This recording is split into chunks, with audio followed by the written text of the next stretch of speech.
উপজাতিরা বসবাস করে।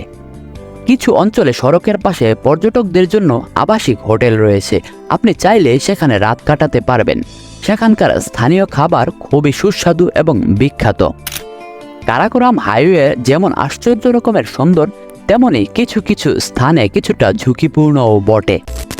পাহাড় কেটে তৈরি সড়কটি কিছু দুর্গম স্থানে সরু হয়ে গেছে, আর সড়কের পাশ থেকে পাহাড় খাড়া হয়ে নেমে গেছে কয়েক হাজার ফুট নিচে। এসব স্থানে কিছুটা সাবধানে ড্রাইভ করতে হয়। কারাকোরাম হাইওয়ের মাধ্যমে কোথায় যাওয়া যায়? পাহাড় কেটে তৈরি সড়কটি পাকিস্তানের মেইন ল্যান্ডের সাথে এশিয়ার সুইজারল্যান্ড হিসেবে খ্যাত নর্থ পাকিস্তানকে সংযুক্ত করেছে। অর্থাৎ কারাকোরাম হাইওয়ে দিয়ে খাইবার পাখতুন প্রদেশের বিভিন্ন অঞ্চল, গিলগিট বাল্টিস্তানের বিভিন্ন অঞ্চল সহ পাকিস্তানের বেশ কিছু অসম্ভব সুন্দরতম পর্যটন অঞ্চলে যাওয়া যায়। এছাড়া সড়কটি পাকিস্তানের সীমা